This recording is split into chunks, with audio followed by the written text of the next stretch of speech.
ആദ്യത്തെ ക്ലാസ് ദേവാലയ വാസ്തുവുമായി ബന്ധപ്പെട്ടിട്ടുള്ള ഒരു ആമുഖ ക്ലാസ് ആയിരുന്നു. അതിനുശേഷം ദേവാലയത്തിന് സ്വീകരിക്കപ്പെടേണ്ട ഭൂമിയുടെ ലക്ഷണങ്ങളെ കുറിച്ച് നമ്മളൊന്ന് പരിചയപ്പെടുകയുണ്ടായി. അതിനുശേഷം കുറച്ച് പേര് കൂടി കൂടുതൽ പഠിക്കാനായിട്ട് ചേർന്നു എന്നുള്ളതിനാൽ കഴിഞ്ഞ ക്ലാസ് ഒന്നും കൂടി അവർക്ക് വേണ്ടിയിട്ട് നമ്മൾ ഇത്തവണ റിപ്പീറ്റ് ചെയ്യുകയാണ്. തുടർന്നുള്ള ക്ലാസ്സുകൾ ആ ക്രമത്തിൽ തന്നെ നമ്മൾ മുന്നോട്ട് പോകും. ഇന്നത്തെ ക്ലാസ് മാത്രം ഉത്തമ ഭൂമിയുടെ ലക്ഷണങ്ങൾ, ഭൂപരീക്ഷകൾ, ആ വിഷയം ഒന്നും കൂടി ചർച്ച ചെയ്തിട്ടാണ് ഇന്ന് പോകുന്നത്. അപ്പോ കഴിഞ്ഞ ക്ലാസ്സിൽ നമ്മൾ സൂചിപ്പിച്ചതാണ് ഉത്തമ ഭൂമിയുടെ ലക്ഷണങ്ങൾ എന്ത് അവസരത്തിലാണ് സ്വീകരിക്കപ്പെടുന്നത് എന്നുള്ളത്. ദേവാലയ നിർമ്മിതിക്ക് സാഹചര്യം ഒരുങ്ങുക എന്നുള്ളത് സ്വാഭാവികമായും ദേവന്റെ സാന്നിധ്യം ഈ ഭൂമിയിൽ നിലനിൽക്കുന്നു എന്നുള്ള ഒരു പൂർവ്വ ആചാര പക്ഷത്തെങ്കിലോ അതിന്റെ സാന്നിധ്യം വെളിവാകുന്ന പക്ഷത്തെങ്കിലോ അല്ലെങ്കിൽ നിർമ്മിതിയുടെ അവസ്ഥാവിശേഷങ്ങൾക്ക് ഹാനി സംഭവിക്കുകയോ ചെയ്യുന്ന പക്ഷത്തെങ്കിലാണ് ഒരു ദേവാലയ നിർമ്മാണത്തിന്റെ സാങ്കത്യം എന്നുള്ളത്. പൂർവം ആചരിച്ചു വന്നിരുന്ന ഒരു സ്ഥാനം അവിടെ ഉണ്ട് എന്നുള്ള ഒരു പ്രശ്നവിധിയാലോ അല്ലെങ്കിൽ സ്വയംഭൂവായ ഒരു വിഗ്രഹത്തിന്റെ സാന്നിധ്യം കൊണ്ടോ അതല്ലെങ്കിൽ പൂർവാചാരത്താൽ അവിടെ നിലനിന്നിരുന്ന ഒരു ക്ഷേത്ര നിർമ്മിതിയുടെ അവശിഷ്ടങ്ങളുടെ കണ്ടെത്തലിനാലോ നമുക്ക് അവിടെ ഒരു ദേവ സാന്നിധ്യം ഉണ്ട് എന്നുള്ളത് അനുമാനിക്കാവുന്നതാണ്. അത്തരത്തില് അങ്ങനെ ഒരു ദേവസ്ഥാനം ഉണ്ട് എന്ന് കാണുന്ന പക്ഷത്തെങ്കില് വിധിയാവണ്ണം അതിന് ഉചിതമായിട്ടുള്ള ഭൂമി കണ്ടെത്തുക, ആ പരിസരത്തിന് തന്നെ ഉചിതമായ ഭൂമി കണ്ടെത്തുക. അതല്ലെങ്കിൽ ഒരു ഗ്രാമത്തിലോ ഒരു നഗരത്തിലോ ഒരു പുരത്തിലോ പട്ടണത്തിലോ തങ്ങളുടെ ജനതയ്ക്ക് അല്ലെങ്കിൽ തങ്ങളുടെ സമൂഹത്തിന് ആരാധനയ്ക്കായി ഉചിതമായിട്ടുള്ള ഒരു സ്ഥാനം കണ്ടെത്തി തങ്ങൾക്ക് വിധിയാവണ്ണം യോജിച്ച ഒരു ദേവനെ പ്രതിഷ്ഠിച്ച് സ്ഥാപിക്കുക എന്നതാണ് ദേവാലയ നിർമ്മിതിയുടെ ഒരു സാങ്കത്യം എന്നുള്ളത്. അപ്പൊ അതിനായിട്ട് ഏറ്റവും ഉചിതമായിട്ടുള്ള ഭൂമിയുടെ നിർണയം, ഭൂമിയുടെ ലക്ഷണങ്ങൾ അനുസരിച്ചുകൊണ്ട് ഭൂമി നിർണയിച്ച് അതിനനുസരിച്ചുകൊണ്ട് അവിടെ പ്രാപ്യമായിട്ടുള്ള, അവിടെ ഏറ്റവും ഉചിതമായിട്ടുള്ള ഒരു ദേവതാ സ്ഥാനം കൽപ്പിക്കുക എന്നുള്ളതാണ് പൂർവാചാര്യന്മാരാൽ ചെയ്തു വന്നിട്ടുള്ളത്.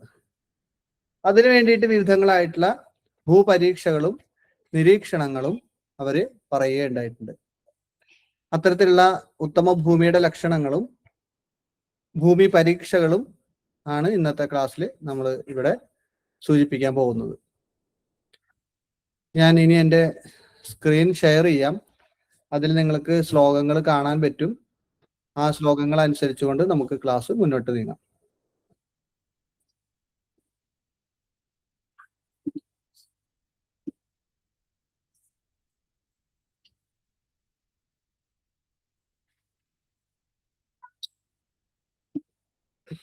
സ്ക്രീൻ കാണുന്നുണ്ടെങ്കിൽ ആരെങ്കിലും ഒന്ന് സൂചിപ്പിക്കണം.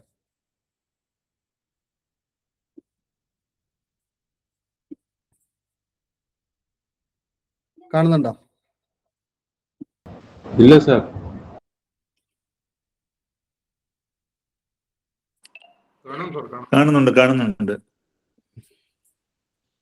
കാണുന്നുണ്ട്. ശരി.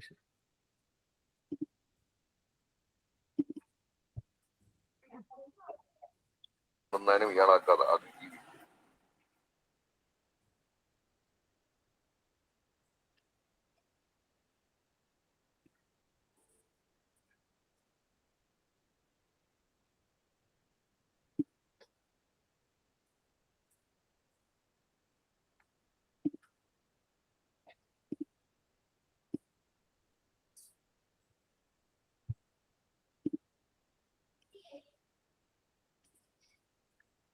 ശരി, കാണുന്നുണ്ടെന്ന് വിചാരിക്കുന്നു.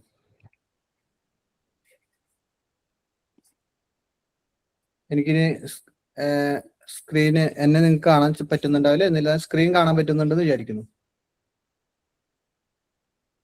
വാസ്തുശാസ്ത്ര പ്രകാരമുള്ള നിർമ്മിതികള് അത് പൊതുവെ ദേവാലയമോ മനുഷ്യാലയമോ ആണെങ്കിലും അതിനെ കേവലം സുഖവാസ സ്ഥാനങ്ങളായിട്ടല്ല കാണുന്നത്, മറിച്ച് മനുഷ്യനും ദേവനും ഉചിതമായിട്ടുള്ള നിർമ്മാണം അത് കാലാതീതവർത്തിയായിട്ട് നിലനിൽക്കണം എന്നുള്ള ഉദ്ദേശത്തോട് കൂടിയിട്ടാണ് നിർമ്മാണത്തിന് ഒരുക്കുന്നത്.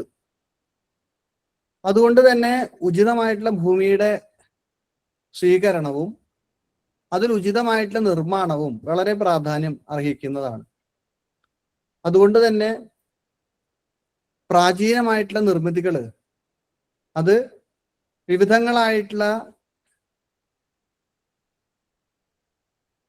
അത് കൊടുങ്കാറ്റോ അല്ലെങ്കിൽ വലിയ പ്രളയത്തെയോ ഒക്കെ അതിജീവിച്ച് അല്ലെങ്കിൽ വിദേശ ആക്രമണങ്ങളെ അതിജീവിച്ച് ഇന്നും നിലനിൽക്കുന്നു എന്നുള്ളത്, പ്രത്യേകിച്ച് ഈ പ്രാകൃതികമായിട്ടുള്ള എതിർപ്പിനെ അതിജീവിച്ചുകൊണ്ട് നിലനിൽക്കുന്നു എന്നുള്ളത് അതിന്റെ ഇത്തരത്തിലുള്ള എല്ലാ തരത്തിലുമുള്ള പ്രാധാന്യത്തെ വെളിവാക്കുന്നതാണ്. അതിൽ തന്നെ ഏറ്റവും അധികം പ്രാധാന്യം അർഹിക്കുന്ന ഒന്നാണ് ഭൂസ്വീകരണം. അതോടൊപ്പം രൂപകൽപ്പനയുടെ ആനുപാതികതയും നിർമ്മാണ വസ്തുക്കളുടെ തിരഞ്ഞെടുപ്പും അതിനനുസരിച്ചുള്ള ക്രമീകരണങ്ങളെല്ലാം തന്നെ അതിൽ പ്രധാനം ഉള്ളതാണ്. എങ്കിൽ കൂടി നിർമ്മാണത്തിന്റെ ഉചിതമായിട്ടുള്ള ഭൂമി ലക്ഷണം അതിനെ എല്ലാ ആചാര്യന്മാരും വളരെ പ്രത്യേകതയോട് കൂടി തന്നെ എല്ലാ ഗ്രന്ഥങ്ങളിലും വിവിധങ്ങളായിട്ടുള്ള ശ്ലോകങ്ങൾ കൊണ്ട് സൂചിപ്പിച്ചിട്ടുണ്ട്. ഇത്തരത്തിൽ വാസ്തുവിദ്യയിലെ ഭൂമിയുടെ തിരഞ്ഞെടുപ്പ് അല്ലെങ്കിൽ ഉചിതമായിട്ടുള്ള ഭൂപരീക്ഷ എന്നുള്ളത് ക്ഷേത്ര നിർമ്മാണത്തിലും ഏറ്റവും ആദ്യവും അതോടൊപ്പം തന്നെ ഏറ്റവും പ്രാധാന്യമുള്ള ഘട്ടങ്ങൾ ഒന്നാണ്. ഭൂമിയുടെ സ്വഭാവം, ആകൃതി, സൂര്യപ്രകാശത്തിന്റെയും കാറ്റിന്റെയും ഗതി, ജലസാന്നിധ്യം, മണ്ണിന്റെ ഗുണഗണങ്ങൾ തുടങ്ങിയവ എല്ലാ പ്രധാനപ്പെട്ട ഘടകങ്ങളും ക്ഷേത്ര നിർമ്മിതിക്കായി സ്വീകരിക്കപ്പെടുന്ന ഭൂമിയെയും ആ ക്ഷേത്രത്തിന്റെ ആയുസ്സിനെയും പരിഗണിക്കുന്നുണ്ട്, അല്ലെങ്കിൽ അത്തരത്തിൽ അതിന് പ്രാധാന്യമുണ്ട് എന്നുള്ളത് കൊണ്ട് ഭൂസ്വീകരണത്തിനായിട്ട് നിരവധി മാനദണ്ഡങ്ങൾ ആചാര്യന്മാർ പറയപ്പെട്ടിട്ടുണ്ട്. ഇത്തരത്തിൽ ഉത്തമ ഭൂമി ലക്ഷണങ്ങളിൽ ദേവാലയ നിർമ്മിതിക്കായിട്ട് സ്വീകരിക്കപ്പെടേണ്ട ഭൂമിയുടെ ലക്ഷണങ്ങൾ വിവിധങ്ങളായിട്ടുള്ള ഗ്രന്ഥങ്ങൾ സൂചിപ്പിച്ചിട്ടുണ്ടെങ്കിലും അതിൽ ഏറ്റവും പ്രധാനപ്പെട്ട ശ്ലോകങ്ങളിൽ ഒന്നായിട്ട് നമ്മൾ സ്വീകരിക്കാറുള്ളത് തന്ത്രസമുച്ചയം എന്നുള്ള ഗ്രന്ഥത്തിന്റെ 1-ാമത്തെ അധ്യായത്തിലെ 4-ാമത്തെ ശ്ലോകമായിട്ടുള്ള തീർത്ഥാന്തേ എന്ന് പറഞ്ഞിരിക്കുന്ന ശ്ലോകമാണ്. അതിൽ തന്നെ ഉചിതമായിട്ടുള്ള ദേവന്റെ ആലയ നിർമ്മിതിക്കായി സ്വീകരിക്കപ്പെടേണ്ട ഭൂമി അതൊരു പൂർവാചാരത്തിൽ നിലനിന്നിരുന്ന ഒരു ക്ഷേത്ര സാന്നിധ്യത്തിനാണ് എന്ന് ധരിക്കരുത്. പുതിയൊരു ക്ഷേത്രം നിർമ്മിക്കുന്നുവെങ്കിൽ അതിന് സ്വീകരിക്കപ്പെടേണ്ട ഭൂമി, അല്ലെങ്കിൽ കാലക്രമത്തിൽ നശിക്കപ്പെട്ട ഒരു ക്ഷേത്രം അവിടെ നിന്ന് സ്ഥലം മാറ്റി പുനർനിർമ്മിതിക്ക് സ്ഥാനം കാണുന്നുവെങ്കിലും ഉചിത ഭൂമിയുടെ ലക്ഷണം പറയപ്പെട്ടിട്ട് ഇപ്രകാരമാണ്. ശ്ലോകം ഞാനൊന്ന് വായിക്കാം, നിങ്ങൾക്ക് സ്ക്രീനിൽ കാണുന്നുണ്ടെന്ന് വിചാരിക്കുന്നു. തീർത്ഥാന്തേ തടിനീ തടേ ജലനിധേ സ്ഥീരേ സരിത് സംഗമേ ശൈലാഗ്രേ അദ്രിതടേ വന ഉപവനയോരുദ്യാനദേശേ തഥാ സിദ്ധ്യാദി ആയതനേഷു വാ ഗുരുവരോ ഗ്രാമേ പുരേ പത്തനേ ദേശേ അന്യത്ര മനോരമേ സുരസമിജ്യായൈ ക്ഷിതിം കൽപ്പയേത് എന്നാണ് ശ്ലോകം. ശ്ലോകം പദം മുറിച്ച് ഞാൻ ഒന്നും കൂടി വായിക്കാം. തീർത്ഥാന്തേ തടിനീ തടേ ജലനിധേഹേ തീരെ സരിത് സംഗമേ ശൈലാഗ്രേ അദ്രിതടേ വന ഉപവനയോരുദ്യാനദേശേ തഥാ സിദ്ധ്യാദി ആയതനേഷു വാ ഗുരുവരോ ഗ്രാമേ പുരേ പത്തനേ ദേശേ അന്യത്ര മനോരമേ സുരസമിജ്യായൈ ക്ഷിതിം കൽപ്പയേത്. ശ്ലോകത്തിന്റെ അർത്ഥം ഇങ്ങനെയാണ്. തീർത്ഥാന്തേ എന്ന വാക്കിനെ ഏതെങ്കിലും തീർത്ഥസ്ഥാനം, അന്തേ എന്നാൽ അതിന്റെ അരികിൽ, അപ്പൊ തീർത്ഥസ്ഥാനത്തിന്റെ അരികിൽ തടിനി തടേ, തടിനി എന്ന വാക്കിന് നദി എന്നാണ് അർത്ഥം. തടിനി തടേ എന്ന വാക്കിന് നദീ തീരത്ത് എന്നർത്ഥം. അപ്പോ തീർത്ഥത്തിന്റെ സമീപത്തിലോ നദീതീരത്തോ ജലനിധേസ് തീരെ, ജലനിധി എന്നാൽ സമുദ്രം എന്നർത്ഥം. ജലനിധേഹേ തീരെ, സമുദ്രത്തിന്റെ തീരത്ത്, സരിത് സംഗമേ, സരിത്തുക്കളുടെ സംഗമത്തിൽ, സരിത്ത് എന്നാൽ വീണ്ടും നദി എന്നർത്ഥം, രണ്ടോ രണ്ടിലധികമോ നദികൾ സംഗമിക്കുന്ന ഇടത്തോ, ശൈലാഗ്രേ, ശൈലം എന്നാൽ പർവ്വതം,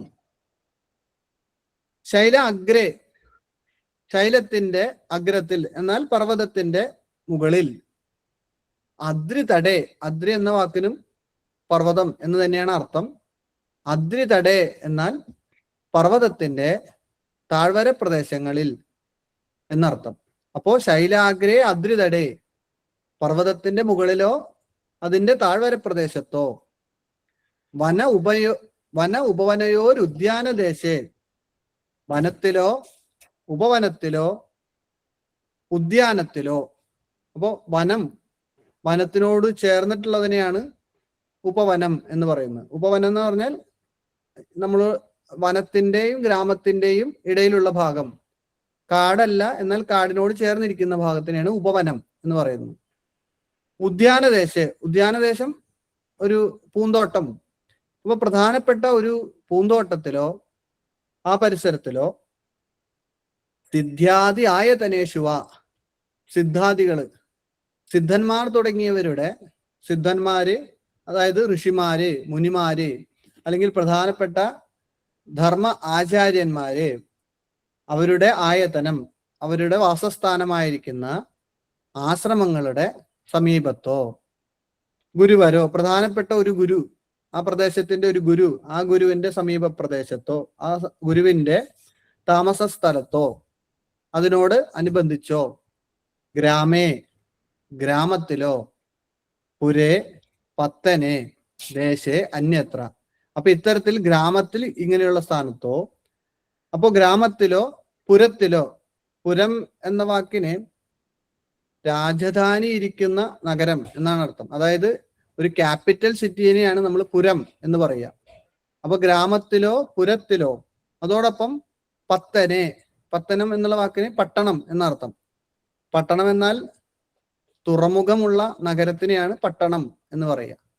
അപ്പോ രാജധാനിയോട് കൂടിയിരിക്കുന്ന പ്രദേശത്തോ സമുദ്രത്തോട് കൂടിയിരിക്കുന്ന നഗരത്തിലോ, സമുദ്രത്തിന്റെ അതായത് തുറമുഖത്തോട് കൂടിയിരിക്കുന്ന നഗരത്തിലോ, ദേശേ അന്യത്ര മനോരമേ, മറ്റു മനോഹരമായിരിക്കുന്ന ഒരു പ്രദേശത്തോ, സുരസമിജ്യായെ ക്ഷിതിം കൽപ്പയേത്, സുരസമിജ്യായെ ദേവപ്രതിഷ്ഠയ്ക്ക്, ക്ഷിതിം ഭൂമിം കൽപ്പയേത് ഭൂമിയെ കൽപ്പിക്കണം. അപ്പൊ ഇത്തരത്തിൽ പൊതുവെ ഉചിതമായിട്ടുള്ള ഭൂമി എല്ലാം തന്നെ പറയപ്പെട്ടിട്ടുണ്ട്. അത് സമുദ്രത്തിന്റെ പ്രധാനപ്പെട്ട ഒരു കാര്യം, അത് ജലാശയങ്ങളുടെ സാന്നിധ്യത്തോടു കൂടിയോ പർവ്വതത്തിന്റെ ഉയർന്നിരിക്കുന്ന ശൃംഗങ്ങളിലോ, അതല്ലെങ്കിൽ പ്രധാനപ്പെട്ട ആചാര്യന്മാരെ അല്ലെങ്കിൽ ഒരു പ്രമുഖ വ്യക്തികളുടെ താമസ സ്ഥലത്തിനോടനുബന്ധിച്ചോ രാജാവിന്റെ സാന്നിധ്യത്തിലോ ദേവനെ അനുയോജ്യമായിട്ടുള്ള പ്രതിഷ്ഠാഭൂമിയെ കൽപ്പിക്കണം എന്നാണ് ആചാര്യൻ പറഞ്ഞിട്ടുള്ളത്. ഈ ശ്ലോകം തന്ത്രസമുച്ചയം എന്ന ഗ്രന്ഥത്തിലെ 1-ാമത്തെ അധ്യായത്തിലെ 4-ാമത്തെ ശ്ലോകമാണ്. ഈ ശ്ലോകം കൊണ്ട് സാമാന്യേന എല്ലാ ദേവന്മാർക്കും പ്രതിഷ്ഠിക്കാനുള്ള ഒരു ഇടം എന്ന അർത്ഥത്തിലാണ് സൂചിപ്പിച്ചിട്ടുള്ളത്. പിന്നീട് തന്നെ ആചാര്യൻ ഓരോ ദേവനും അനുയോജ്യമായിട്ടുള്ള ഉചിത ഭൂമി ലക്ഷണത്തെക്കുറിച്ചും പറഞ്ഞിട്ടുണ്ട്. എന്നാൽ അതോടൊപ്പം തന്നെ ഉചിതമായ ഭൂമി, ഈ നേരത്തെ പറഞ്ഞ പ്രദേശങ്ങളിൽ തന്നെ ഏറ്റവും ഉചിതമായിട്ടുള്ള ഭൂമിയെ തിരഞ്ഞെടുക്കുക. അപ്പോൾ ഒരു പുരത്തിലും പട്ടണത്തിലും ഗ്രാമത്തിലും ദേവപ്രതിഷ്ഠയ്ക്ക് സ്ഥാനമാകാം എങ്കിൽ കൂടി അതിൽ തന്നെ ഉചിതമായിട്ടുള്ള ഭൂമി എങ്ങനെയുള്ളതാണ് എന്ന് തിരിച്ചറിയാനായിട്ട് ഉചിതമായിട്ടുള്ള ഭൂമിയുടെ ഉത്തമ മധ്യമ അധമ വേദങ്ങളെ ആചാര്യന്മാര് പിന്നീട് പറയപ്പെട്ടിട്ടുണ്ട്. ഈ ശ്ലോകം പിന്നീടും പല ഗ്രന്ഥങ്ങളിലും അതേപടി ആവർത്തിച്ചിട്ടുണ്ട്. ദേവാലയത്തിന് അനുയോജ്യമായിട്ടുള്ള ഭൂമി ലക്ഷണം തന്നെ പിന്നീട് മനുഷ്യാലയ ചന്ദ്രിക തുടങ്ങിയിരിക്കുന്ന ഗ്രന്ഥങ്ങള് ഉചിത ഭൂമി നിർണയത്തിനായി ഇതേ ശ്ലോകം തന്നെ പിന്നെ പറയപ്പെട്ടിട്ടുണ്ട്. ആ ശ്ലോകം ഇപ്രകാരമാണ്. തന്ത്രസമുച്ചയത്തിലെ 1-ാമത്തെ അധ്യായത്തിലെ 6-ാമത്തെ ശ്ലോകമായിട്ട് പറഞ്ഞിരിക്കുന്നു. ശ്ലോകം ഞാൻ വായിക്കാം. ഗോമർത്യൈ ഫല പുഷ്പദുഗ്ധ തരിഭിശ്ചാഢ്യ സമാ പ്രാക്പ്ലവ സ്നിഗ്ധ ധീരരവ പ്രദക്ഷിണ ജലോപേത ആശുബീജോദ്ഗമ സംപ്രോക്ത ബഹുപാംശല തുല്യാച ശീതോഷ്ണയോ ശ്രേഷ്ഠ ഭൂരതമ സമുക്ത വിപരീത വിസ്തൃത. ഞാൻ ഒന്നുകൂടി വായിക്കാം.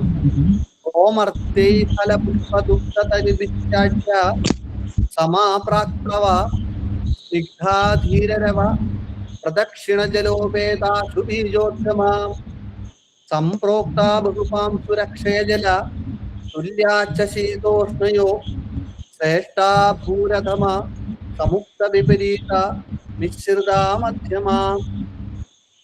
പദം മുറിച്ച് പറയാം. ഗോമർത്തി ഫല പുഷ്പ തരുവിഹി ആഢ്യ സമാ പ്രാക്പ്ലവ സ്നിഗ്ധ ക്ഷീരരവ പ്രദക്ഷിണ ജലോപേത ആശു ബീജോദ്ഗമ സംപ്രോക്ത ബഹുപാംസു അക്ഷയജല തുല്യാച്ച ശീതോഷ്ണയോ ശ്രേഷ്ഠ ഭൂ പ്രഥമ സമുക്ത വിപരീത വിസ്തൃത മധ്യമ. സാമാന്യേന ഉചിതമായിട്ടുള്ള ഭൂമി മർത്യന്മാരാൽ ആഢ്യമായിട്ടുള്ളതാണ് എന്ന് പറഞ്ഞാൽ മനുഷ്യർക്കും മൃഗങ്ങൾക്കും സുഖകരമായി തോന്നുന്നത്, ഏറ്റവും ഉചിതമായി തോന്നുന്നത്. അവിടെ തന്നെ മൃഗം എന്നുള്ള പ്രത്യേകിച്ച് ഗോ ശബ്ദം കൊണ്ട് സൂചിപ്പിച്ചിട്ടുണ്ട്. പശുക്കൾക്കും മനുഷ്യന്മാർക്കും ഏറ്റവും ഉചിതമായി എന്നുള്ളത്. വിവിധങ്ങളായിട്ടുള്ള നിരീക്ഷണ പരീക്ഷണങ്ങൾ കൊണ്ട് ഉചിത ഭൂമിയുടെ ലക്ഷണത്തെ ഒരു ഡിസ്റ്റർബൻസ് ഉണ്ടല്ലോ.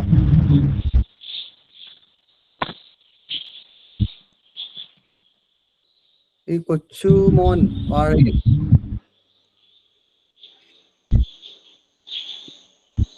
സൈലന്റ് ആക്കാമോ? മൈക്ക് ഓൺ ആണെന്ന് തോന്നുന്നു മാഷ. ശരി.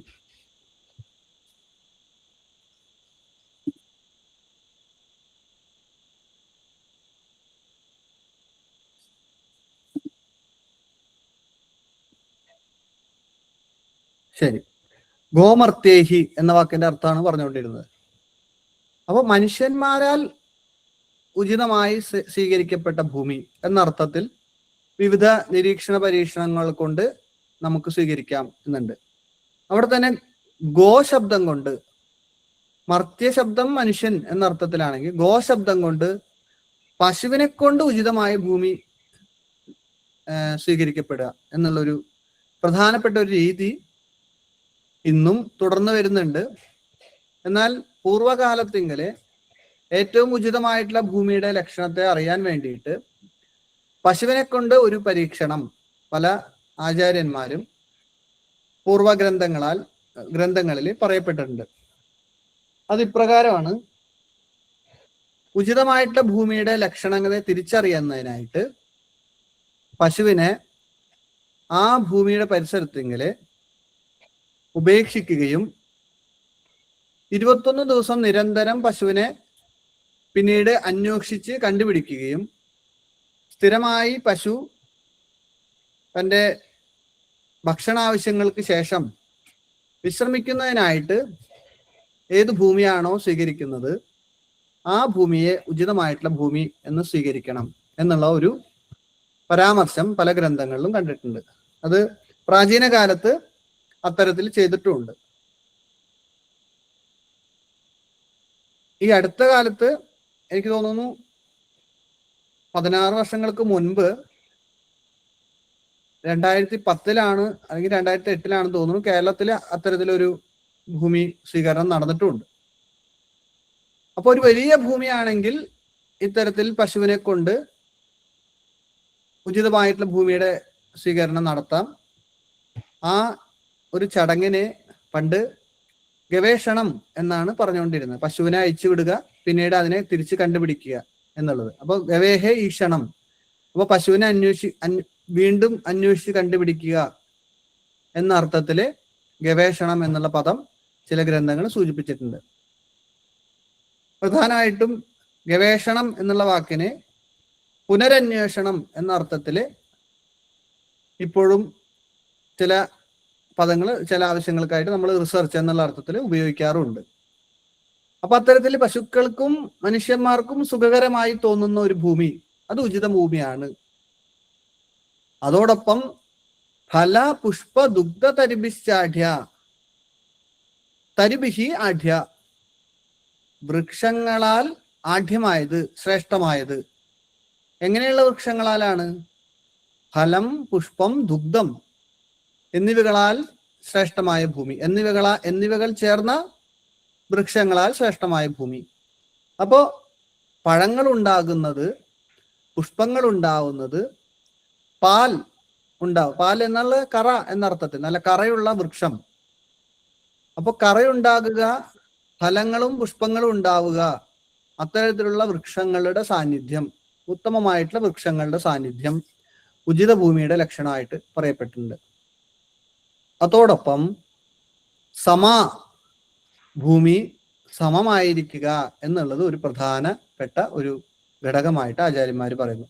എന്നാൽ ഭൂമിയാണെങ്കിൽ പോലും പ്രാക്പ്ലവ, കിഴക്കോട്ട് അല്പം ചെരിഞ്ഞിരിക്കുന്നത്, കിഴക്കോട്ട് അല്പം ഒഴുക്കുള്ളത്, അല്പം ഭൂമിക്ക് ജലപ്രവാഹം ഉള്ളത് എന്ന അർത്ഥത്തില് പ്രാക്പ്ലവ എന്നതും ഉചിത ഭൂമിയുടെ ലക്ഷണമായിട്ട് പറഞ്ഞിട്ടുണ്ട്.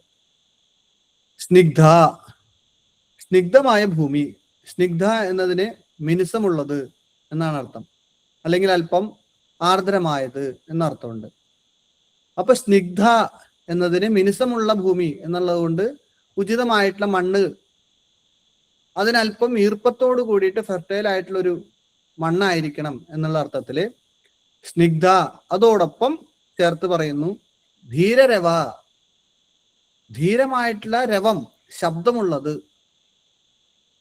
ഉറച്ച ഭൂമിയാണോ എന്ന് നോക്കുന്നതിനായിട്ട് ഭൂമിയിൽ ഇടിച്ചു നോക്കുമ്പോൾ അത് തിരിച്ച് ഉറച്ച ശബ്ദത്തോടു കൂടി പ്രതികരിക്കുന്നുവെങ്കിൽ അത് ഉചിതമായിട്ടുള്ള ഭൂമിയുടെ ലക്ഷണമായിട്ടാണ് പറഞ്ഞിട്ടുള്ളത്.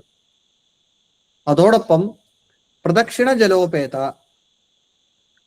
ഉചിത ഭൂമിയുടെ ലക്ഷണത്തിന് ആ ഭൂമിക്ക് പ്രദക്ഷിണമായി ജലമൊഴുകുക എന്നുള്ളതും ഉചിതമായിട്ടാണ് പരിഗണിക്കാറുള്ളത്. അപ്പോ ആ ഭൂമിക്ക് പ്രദക്ഷിണമായി ജലം ഒഴുകുന്നുണ്ടെങ്കിൽ അത് വളരെ വിശേഷപ്പെട്ട ഭൂമിയാണ്. അതോടൊപ്പം ആശു ബീജോദ്ഗമ, ആശു എന്ന വാക്കിന് പെട്ടെന്ന് എന്നാണ് അർത്ഥം. ബീജോദ്ഗമം, വിത്ത് മുളയ്ക്കുക, അത് വളരെ പെട്ടെന്ന് വിത്ത് മുളയ്ക്കുന്നുവെങ്കിൽ, വിത്തിട്ടാൽ വളരെ പെട്ടെന്ന് തന്നെ മുളയ്ക്കുന്നുവെങ്കിൽ ആ ഭൂമി ഉചിതമായിട്ടുള്ള ഭൂമിയാണ് എന്ന് പറയാറുണ്ട്. ഇതിനു വേണ്ടി തന്നെ ഉചിതമായിട്ടുള്ള ഭൂമിയുടെ ലക്ഷണം അറിയുന്നതിനായിട്ട് പൂർവാചാര്യന്മാരാൽ ചെയ്യപ്പെട്ടതാണ് നവധാന്യം വിതച്ച് കൊയ്യുക എന്നുള്ളൊരു ചടങ്ങ്. ഭൂമിയുടെ ദോഷങ്ങളെല്ലാം പരിഹരിക്കുന്നതിന് വേണ്ടിയും ഉചിത ഭൂമിയാണോ എന്ന് പരിശോധിക്കുന്നതിന് വേണ്ടിയിട്ടും പൂർവാചാര്യന്മാരാൽ ചെയ്യപ്പെട്ടതും ഇപ്പോഴും നാം ക്ഷേത്ര നിർമ്മാണത്തിന്റെ ആരംഭത്തിൽ ചെയ്യുന്നതുമായിട്ടുള്ള ഒരു ചടങ്ങാണ് നവധാന്യം വിതയ്ക്കുക എന്നുള്ളത്. നവധാന്യം വിതച്ച് നന്നായി നനച്ച് അത് മുള പൊട്ടി വന്നതിന് ശേഷം പശുവിനെ കൊണ്ട് ആ ഭൂമി പശുവിനെ മേയാൻ വിട്ടതിന് ശേഷമാണ് ഇപ്പോഴും നാം ഉചിതമായിട്ടുള്ള ഭൂമിയെ സ്വീകരിക്കുന്നത്. അപ്പൊ അത്തരത്തിൽ ആശബീജോദ്ഗമമാണ് എന്ന് തിരിച്ചറിയുന്നതിനായിട്ടും നവധാന്യം വിതയ്ക്കുക എന്നുള്ള ചടങ്ങ് പൂർവാചാര്യന്മാരാൽ ചെയ്യപ്പെട്ടിട്ടുണ്ട്. അതോടൊപ്പം സംപ്രോക്ത ഈ പറയപ്പെട്ട ഭൂമി ബഹുപാംസുഹു, ബഹുപാംസു എന്ന് വെച്ച് കഴിഞ്ഞാൽ വളരെയധികം മണ്ണുള്ളത്, അതായത് ഉറച്ച മണ്ണോട് കൂടിയത് എന്നർത്ഥം. ഉറച്ച മണ്ണോട് കൂടിയത് എന്നതിനെ പരിശോധിക്കുന്നതിനായിട്ടും വിവിധങ്ങളായിട്ടുള്ള പരീക്ഷണങ്ങൾ ആചാര്യന്മാരാൽ പറയപ്പെട്ടിട്ടുണ്ട്. പല ഗ്രന്ഥങ്ങളിലും പറയുന്ന ഒരു പരീക്ഷണം എന്നുള്ളത് ഒരു കോൽ നീളത്തിലും വീതിയിലും ആഴത്തിലുമുള്ള ഒരു കുഴിയെടുക്കുകയും ആ കുഴിയിലെ മണ്ണ് കൊണ്ട് തന്നെ ആ കുഴി മൂടുന്ന സമയത്തെങ്കിൽ മണ്ണ് മിച്ചം വരുന്നുവെങ്കിൽ അത് അധികമായിട്ട് പുറത്തേക്ക് തള്ളി അല്ലെങ്കിൽ പുറത്തേക്ക് കൂനയായിട്ട് നിൽക്കുന്നെങ്കിൽ അത് ഏറ്റവും ഉചിതമായിട്ടുള്ള ഭൂമിയുടെ ലക്ഷണമാണ് എന്നാണ്. അതായത് ഒരു കുഴിയിൽ നിന്ന് എടുത്ത മണ്ണ് അധികമായി വന്ന് എങ്കിൽ അത് ഉചിത ഭൂമി ലക്ഷണമാണ്. എടുത്ത മണ്ണ് കൊണ്ട് കുഴി മൂടുമ്പോൾ കൃത്യം കുഴിയെ മൂടാനുള്ള അത്രയും മണ്ണാണെങ്കിൽ അത് മധ്യമമായിട്ടുള്ള ഭൂമിയുടെ ലക്ഷണമായിട്ടാണ് പറയാറുള്ളത്. എടുത്ത മണ്ണ് കൊണ്ട് തന്നെ കുഴി മൂടുമ്പോൾ ആ കുഴി പൂർണ്ണമായും മൂടുന്നതിനുള്ള മണ്ണ് അതിൽ നിന്ന് ലഭ്യമല്ലാത്ത സാഹചര്യമെങ്കിൽ അതിനെ അധമ ഭൂമിയാണെന്നും അത് നിർമ്മാണത്തിന് വർജ്യമാണെന്നും ആചാര്യന്മാരാൽ പറയപ്പെട്ടിട്ടുണ്ട്. അപ്പൊ അത്തരത്തിൽ ബഹുപാംസു ഉറച്ച മണ്ണോട് കൂടിയതും അതിനുശേഷം അക്ഷയജല, അക്ഷയജല എന്നുള്ളത് ജലസമൃദ്ധിയെ സൂചിപ്പിക്കുന്നതാണ്. അപ്പൊ ആ ഭൂമി ജലസമൃദ്ധിയോട് കൂടിയതായിരിക്കണം. ദേവന്റെ ആചാര അല്ലെങ്കിൽ ആരാധനാ പദ്ധതിക്കായിട്ടുള്ള വിവിധങ്ങളായിട്ടുള്ള ആവശ്യത്തിന് വേണ്ടിയിട്ടുള്ള ജലസമൃദ്ധി അവിടെ ഉണ്ട് എന്ന് ഉറപ്പുവരുത്തുകയും ഉചിത ഭൂമിയുടെ ലക്ഷണമായിട്ട് പറഞ്ഞിട്ടുണ്ട്. തുല്യാച്ച ശീതോഷ്ണയോഹോ, ചൂടും തണുപ്പും തുല്യമായിട്ടുള്ളത്, അതായത് മിതമായ ചൂടും മിതമായ തണുപ്പും. ചില ഭൂമിക്ക് കുഴിയെടുക്കുമ്പോൾ വളരെ അനുചിതമായിട്ടുള്ള ഒരു ഉഷ്ണവും ചില സമയത്ത് ശീതവും അനുഭവപ്പെടുകയുണ്ടാവും. അത്തരത്തിലുള്ള ഭൂമി ചില പ്രത്യേക വാതകങ്ങൾ കൊണ്ട് നിറഞ്ഞിരിക്കുന്നു എന്ന അർത്ഥത്തില് ആ ഭൂമിയെ സ്വീകരിക്കപ്പെടരുത് എന്ന് പറഞ്ഞിട്ട്. അപ്പൊ ഭൂമിയെ പരിശോധിക്കുന്ന സമയത്ത് അത് ശീതോഷ്ണങ്ങൾ കൊണ്ട് തുല്യമായിരിക്കണം എന്ന് പറഞ്ഞു. ഇതിനും വേണ്ടിയിട്ട് വിവിധങ്ങളായിട്ടുള്ള പരീക്ഷണങ്ങൾ ആചാര്യന്മാര് പറഞ്ഞിട്ടുണ്ട്. ഭൂമിയുടെ ഗുണങ്ങളായിട്ടുള്ള രൂപം, രസം, ഗന്ധം, സ്പർശം എന്നുള്ള ഗുണങ്ങള്, രൂപം എന്നാൽ നിറം എന്നർത്ഥം, രസം എന്നാൽ രുചി, ഗന്ധം, സ്പർശം ഈ പ്രധാനപ്പെട്ട, അതോടൊപ്പം ശബ്ദം, ഈ പ്രധാനപ്പെട്ട പഞ്ചഭൂതങ്ങളുടെ 4 ഗുണങ്ങൾ കൊണ്ട് ഭൂമിയുടെ ലക്ഷണത്തെ അറിയണം എന്നുള്ളതാണ്. അപ്പോൾ ഭൂമിയുടെ ലക്ഷണത്തിന്റെ ഏറ്റവും പ്രധാനപ്പെട്ടത് രൂപം എന്നുള്ളത്, അത് പഞ്ചഭൂതങ്ങളായ ഒന്നായിട്ടുള്ള അഗ്നിയുടെ ഗുണമാണ്. നിറം എന്നർത്ഥം. അപ്പോ ഈ ഭൂമിയുടെ നിറം അനുസരിച്ചുകൊണ്ട് ഉചിതമായിട്ടുള്ള ഭൂമിയുടെ നിറത്തെ കൊണ്ട് 4 വർണ്ണങ്ങളെ പറയുകയും ആ 4 വർണ്ണങ്ങൾക്ക് അനുയോജ്യമായിട്ടുള്ള രീതിയെ സ്വീകരിക്കപ്പെടുകയും ചെയ്യുന്ന ഒരു പരീക്ഷണം ഉണ്ട്. അതോടൊപ്പം രസം എന്നുള്ളത് ജലഭൂതത്തിന്റെ ഗുണമായിട്ടാണ് പറയാറുള്ളത്. അപ്പൊ രസനേന്ദ്രിയം കൊണ്ട് രുചിച്ച് നോക്കി മണ്ണിന്റെ രുചി അറിഞ്ഞ് അതിനെ മധുരതിക്താമ്ല കടുകഷായാദികളായിട്ടുള്ള രുചികൾ കൊണ്ട് തിരിച്ചറിഞ്ഞ് ഉചിതമായിട്ടുള്ള ഭൂമിയെ സ്വീകരിക്കണം എന്നുള്ള തുടങ്ങിയ പരീക്ഷണങ്ങൾ പറഞ്ഞിട്ടുണ്ട്. അതോടൊപ്പം പൃഥ്വി ഭൂതത്തിന്റെ ഗുണമായിട്ടുള്ള ഗന്ധം കൊണ്ട്, ഘ്രാണേന്ദ്രിയം കൊണ്ട് ഭൂമിയുടെ ഗന്ധത്തെ തിരിച്ചറിയുകയും ഉചിത ഭൂമിയുടെ സുഗന്ധം എന്നുള്ളത് ഉചിത ഭൂമിയുടെ ലക്ഷണമായിട്ടും ദുർഗന്ധം അനുചിത ഭൂമിയുടെ ലക്ഷണമായിട്ടും പറയപ്പെട്ടിട്ടുണ്ട്. അപ്പൊ രൂപരസം, ഗന്ധം, അതോടൊപ്പം സ്പർശം ശീതോഷ്ണങ്ങൾ കൊണ്ട് തിരിച്ചറിയേണ്ടതാണ്. ശീതോഷ്ണങ്ങൾ കൊണ്ട് തിരിച്ചറിഞ്ഞ് തുല്യമാണെന്ന് ഉറപ്പിക്കുകയും അതോടൊപ്പം 5ാമത്തെ ഗുണമായിട്ടുള്ള ശബ്ദം, ആ ഭൂമിയുടെ ശബ്ദത്തിൽ നിന്ന്, ഉറച്ച ശബ്ദം എന്നുള്ളതിൽ നിന്ന് ഉചിതമായിട്ടുള്ള ഭൂമി ലക്ഷണമായിട്ടും ആചാര്യന്മാര് പറഞ്ഞിട്ടുണ്ട്. അത്തരത്തില് പഞ്ചഭൂതങ്ങളുടെ പഞ്ചഗുണങ്ങൾ കൊണ്ടും ഭൂമി ലക്ഷണങ്ങളെ തിരിച്ചറിയണം എന്നുള്ളത് കൂടി ഈ ശ്ലോകത്തിൽ സൂചിപ്പിച്ചു പോയിട്ടുണ്ട്. ഇപ്രകാരം പറയപ്പെട്ട ഭൂമി ശ്രേഷ്ഠാ ഭൂ എന്നാണ് ആചാര്യൻ പറഞ്ഞത്. നേരത്തെ പറഞ്ഞ ഗുണങ്ങളെല്ലാം ഉണ്ടെങ്കിൽ ആ ഭൂമി ശ്രേഷ്ഠമാണെന്നും ഉത്തമമാണെന്നും അധമാ സമുക്ത വിപരീത, ഇതിൽ നിന്ന് വിപരീതമായിട്ടുള്ള ഭൂമി അധമമാണെന്നും മിശ്രിത മധ്യമ, ഇതിൽ മിശ്രിതമായിട്ടുള്ള ഭൂമി മധ്യമമായിട്ടുള്ള ഭൂമിയാണെന്നും ആചാര്യന്മാര് പറയുന്നു. അതോടൊപ്പം വർജ്യഭൂമിയുടെ ലക്ഷണമായിട്ട് ചില ഒരിക്കലും സ്വീകരിക്കപ്പെടരുത് എന്നുള്ള ഭൂമിയുടെ ലക്ഷണമായിട്ടും ആചാര്യന്മാര് ശ്ലോകങ്ങൾ സൂചിപ്പിച്ചിട്ടുണ്ട്. തന്ത്രസമുച്ചയത്തിലെയും മനുഷ്യാലയ ചന്ദ്രികയിലെയും പൊതുവായിട്ട് കാണുന്ന മറ്റൊരു ശ്ലോകമാണിത്, വർജ്യഭൂമിയുടെ ലക്ഷണം.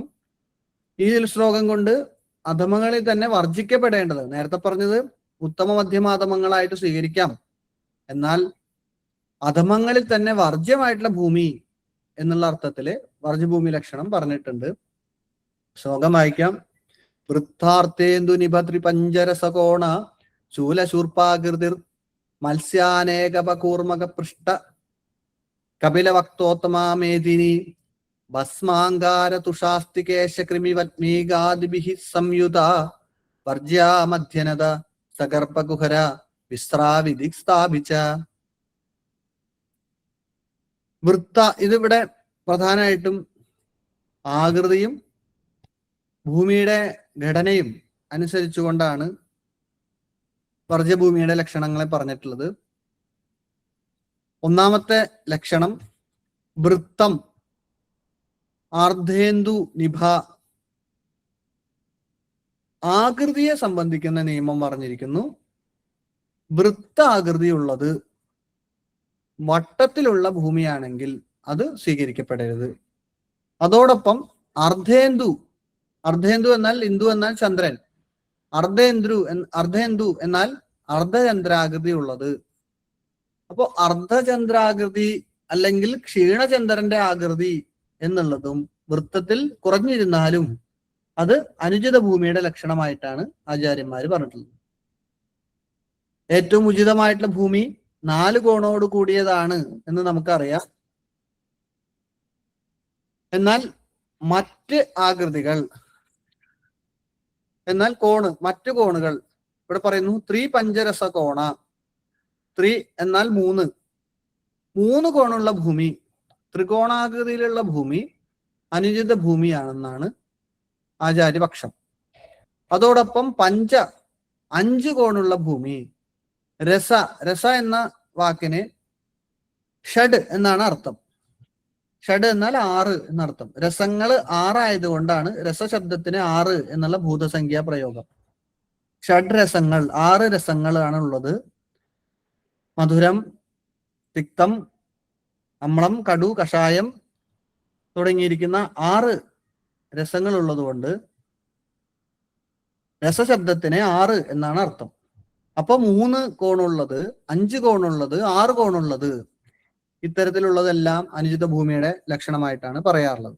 മാത്രമല്ല ശൂലശൂർപ്പാകൃതി, ഈ കോണുകൾ കൂടാതെ ശൂലത്തിന്റെ ആകൃതി, ശൂലം പോലെ 3 കൊമ്പുള്ളത്, ശൂർപ്പം പോലെ 2 കൊമ്പുള്ളത്. അപ്പൊ ശൂലം എന്നുള്ള വാക്ക് നമുക്കറിയാം. ശൂർപ്പം എന്ന വാക്കിന് മുറം എന്നാണ് അർത്ഥം.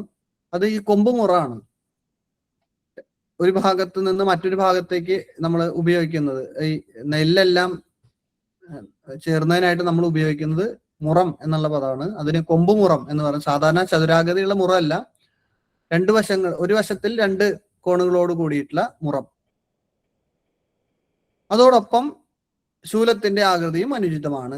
മാത്രമല്ല ഭൂമിയുടെ നിരപ്പ് എന്നുള്ളത് അതിനെ സൂചിപ്പിക്കുന്നു.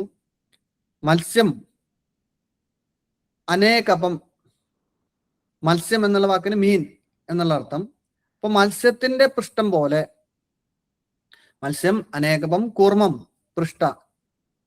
അപ്പൊ മത്സ്യത്തിന്റെയും അനേകപത്തിന്റെയും കൂർമ്മത്തിന്റെയും പുറം പോലെ ഇരിക്കുന്നു. അപ്പൊ മത്സ്യം എന്ന വാക്ക്, മത്സ്യത്തിന്റെ പൃഷ്ഠം, മത്സ്യത്തിന്റെ പുറം പോലെ 2 ശിഖരങ്ങളുള്ളത്. അനേകപം എന്ന വാക്കിന് ഗജം അല്ലെങ്കിൽ ആന എന്നാണ് അർത്ഥം. അപ്പൊ ആനയുടെ പുറം പോലെ ഉരുണ്ടിരിക്കുന്നത്. കൂർമ്മപൃഷ്ഠം, കൂർമ്മ എന്ന വാക്കിന് ആമ എന്നർത്ഥം. അപ്പൊ ആമയുടെ പുറം പോലെ ഉയർന്നിരിക്കുന്നത്. അപ്പൊ ഉരുണ്ടിരിക്കുന്നതും ഉയർന്നിരിക്കുന്നതും കൂർത്തിരിക്കുന്നതുമായിട്ടുള്ള ഭൂമി അനുചിത ഭൂമിയാണ്. അതോടൊപ്പം വക്ത്രം, വക്ത്രം എന്ന വാക്കിന് മുഖം എന്നർത്ഥം. കപില ശബ്ദത്തിന് പശു എന്നാണ് ഇവിടെ സൂചിപ്പിക്കുന്ന അർത്ഥം. അപ്പൊ കപിലവക്ത്രം എന്നാൽ പശുവിന്റെ മുഖം പോലെ. പശുവിന്റെ മുഖം ഒരു ഭാഗം അല്പം വീതി കൂടിയും മറ്റേ ഭാഗത്തേക്ക് ക്രമേണ വീതി കുറഞ്ഞിരിക്കുന്നതാണ്. അങ്ങനെയുള്ള ഒരു ഭൂമി. കപിലവക്ത്രോത്മമാ മേദിനി, പശുവിന്റെ മുഖം പോലിരിക്കുന്ന മേദിനി. മേദിനി എന്ന വാക്ക് ഭൂമി എന്നുള്ള പര്യായമാണ്, ഭൂമി ശബ്ദത്തിന്റെ പര്യായമാണ്.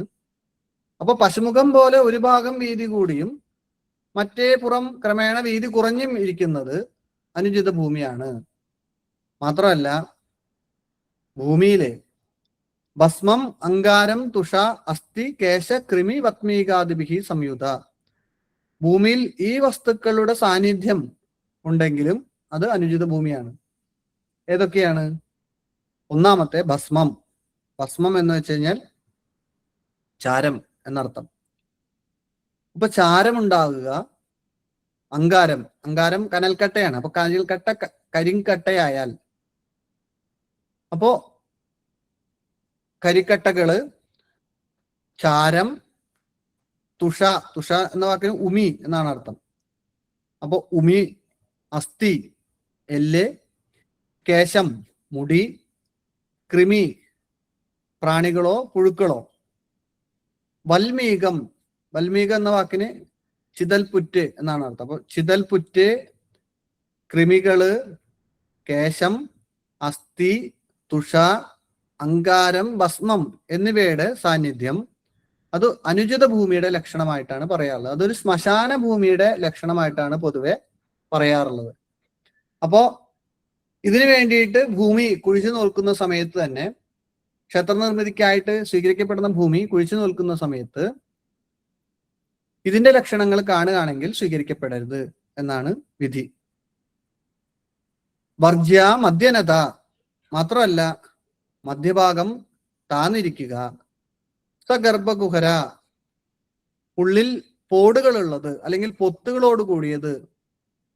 വിസ്ര, ദുർഗന്ധമുള്ളത്. വിദിക്സ്ത, വിദിക്കുകളിലേക്ക് നിൽക്കുന്ന ഭൂമിയും അനുചിത ഭൂമിയുടെ ലക്ഷണങ്ങളായതിനാൽ ഇതെല്ലാം വർജ്യങ്ങളാണെന്ന് പറയുന്നു. ഇപ്രകാരമുള്ള ഭൂമി ദേവന് അനുയോജ്യമായ രീതിയിൽ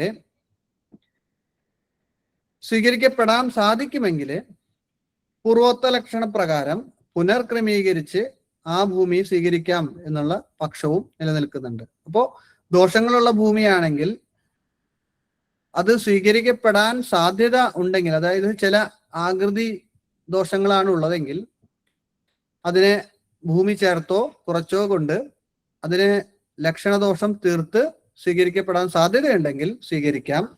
എന്നാൽ ദിശാവിന്യാസമോ ശ്മശാന ഭൂമിയുടെ ലക്ഷണമോ സമീപ ലക്ഷണങ്ങളോ മറ്റു ദേവാലയങ്ങളുടെ സാമീപ്യമോ അല്ലെങ്കിൽ പ്രകൃതിക്ഷോഭ സാധ്യതകളോ ഉണ്ടെങ്കിൽ അത്തരത്തിലുള്ള ഭൂമി സ്വീകരിക്കപ്പെടരുത് എന്ന് തന്നെയാണ് ആചാര്യന്മാരുടെ പക്ഷം. ഇനി ഇത്തരത്തിൽ സ്വീകരിക്കപ്പെടുന്ന ഭൂമി ഭൂപരിഗ്രഹ വിധി പ്രകാരം 4 തരത്തിലാണ് ആചാര്യന്മാര് പറഞ്ഞിട്ടുള്ളത്. ഓരോ ഭൂപ്രദേശത്തിനനുസരിച്ചുകൊണ്ട് അവിടെ ഉചിതമായിട്ടുള്ള ദേവാരാധനാ സമ്പ്രദായങ്ങളെ സ്വീകരിക്കുകയും ആ ദേവസാന്നിധ്യം ആ ഭൂമിക്ക് അനുയോജ്യമാകുന്ന വിധത്തില് സ്വീകരിക്കപ്പെടുകയും ചെയ്യുക എന്നുള്ള അർത്ഥത്തില് 4 വിധത്തിലുള്ള വ്യത്യസ്ത ഭൂവിഭാഗങ്ങളെ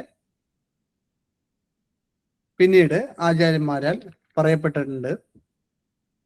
ആ ക്രമത്തില് ഓരോ ഭൂമിയെയും പ്രധാനമായിട്ടും 4 തരത്തിലുള്ള ഭൂമി സുപത്മ, ഭദ്ര, പൂർണ, ധൂമ്ര എന്നിങ്ങനെയുള്ള 4 വിധത്തിലുള്ള ഭൂമിയാണ്. അതിൽ 3 ഉചിത ഭൂമിയും 1 എണ്ണം അനുചിത ഭൂമിയുമായിട്ടാണ് പറയാറുള്ളത്. അതിന്റെ നിയമം ഇപ്രകാരമാണ്. ഭൂവിഭാഗങ്ങളെ ഒന്നാമത്തെ ഭൂമിയുടെ ലക്ഷണം പറഞ്ഞിട്ടുള്ളത് സുപത്മ എന്ന് പറഞ്ഞ ഭൂമിയാണ്. സുപത്മ എന്നുള്ള ഭൂമിയുടെ ലക്ഷണം ആചാര്യന്മാര് പറഞ്ഞിരിക്കുന്നു. കർപ്പൂരാഗരു നാളികേര തിലകൈർ ദർഭൈ കദംബാർജുനൈർ മാലേയൈ ക്രമുകേഷു കേതകകുശൈഹി കുന്ദാര വിന്ദോത്പലൈഹി പൂർവോദക പ്ലവശാലിനി ബഹുജല വാ യാ ദരീ ദൃശ്യത്തെ സേയം ശാന്തികരി സുരേശേജനെ സൂക്ത സുപത്മ മഹി.